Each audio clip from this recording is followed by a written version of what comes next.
ભરૂચના અમદરા ગામે બેંકમાં તસ્કરો ત્રાટક્યા। તિજોરી ન તૂટતા તસ્કરો તિજોરી લઈ ગયા। બેંકમાં તિજોરી ટ્રેક્ટરથી ખેતરમાં ખેંચી ગયા।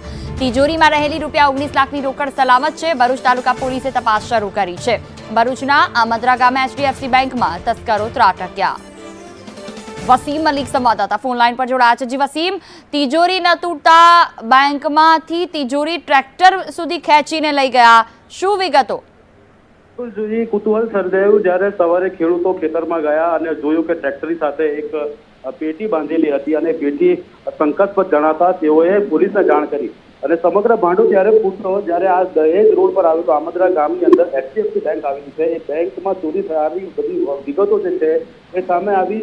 ટોટલ બેંકમાં તોડફોડ કરી દીધી છે તસ્કરોએ અને આ જે પેટી છે જેમાં ₹19 લાખ રૂપિયાની રકમ હતી એ રકમની સાથે આખી પેટીના ટ્રેક્ટર વડે ખેતરમાં લઈ ગયા, પરંતુ પેટી તોડવાના પ્રયત્નો પણ કરી જોયા પરંતુ પેટી ન તોડતા અને સવાર થઈ જતા ખેતરની અંદર જ ટ્રેક્ટર અને પેટી જે છે છોડીને તસ્કરો ત્યાંથી ભાગી ગયા હતા। ભરૂચ તાલુકા પોલીસ દ્વારા આ બાબતની જાણ થઈ તો તેઓ ખેતરે પહોંચ્યા અને પેટીમાં કરતા ₹19 લાખની રકમ જે છે એ સહી સલામત છે, પરંતુ તસ્કરો જે રીતે બેફામ બન્યા છે અહીંયા એનો સ્પષ્ટ ઉદાહરણ અહીંયા જોઈ શકાય છે। હાલ તો ભરૂચ રૂરલ પોલીસ જે છે એ સમગ્ર મામલાની તપાસ કરી રહી છે।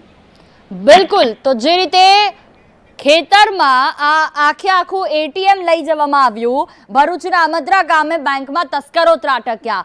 અત્યાર સુધી ચોરીની ઘટનાઓ કે ATM ને તોડવાની ઘટનાઓ કે જેમાં અલગ અલગ વિડીયો જોઈને તેઓ શીખતા, ક્યાંક દિવાલોમાં બાકોરું કરીને ચોરી કરીને લઈ જતા અને હવે આવી એક નવી ઘટના સામે આવી કે જેમાં શટર તોડી અને ત્યાં અંદર તિજોરી ન તૂટી તો આખી તિજોરી ઉઠાવીને લઈ ગયા। તે ન ઉચકાઈ તો ટ્રેક્ટરની મદદથી લઈ ગયા અને ખેતરમાં પણ તેઓ સફળતા ન મેળવી શક્યા। જે રીતે ચોરીના સતત બનાવો વધતા રહી જઈ રહ્યા છે અને તેમાં આ એક્સક્લુઝિવ તસવીરો આપને બતાવી રહ્યા છે કે જ્યાં વચ્ચોવચ્ચ જેની અંદર ₹19 લાખ રૂપિયા છે, બેંકની આ તિજોરી છે અને ચોરો પણ ત્યાંથી ભાગી ગયા। સવાર થઈ અને તેઓ આ તિજોરી તોડવામાં સવાર સુધી પણ નાકામ રહ્યા અને આખરે તેમને ભાગી જવું પડ્યું। બીજી તરફ જે ખેડૂતો છે તેમને પણ કંઈક અજુગતું લાગતા તેમણે પોલીસે જાણ કરી।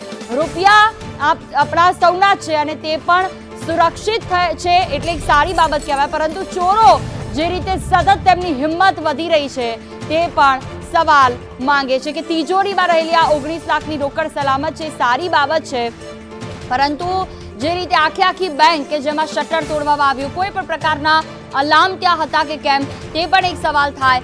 સેન્સર્સ પણ ત્યાં મૂકવામાં આવતા હોય છે, CCTV પણ રાખવામાં આવતા હોય છે। જો કે CCTVનો ઉપયોગ તો સૌથી વધારે જ્યારે ઘટના ઘટી ગયા પછી જ બેંકો કરે છે। જો એ પહેલા સેન્સર્સ કે કંઈ મૂકવામાં આવે તો ચોક્કસથી આ પ્રકારની મોટી ચોરીઓ અટકાવી શકાય।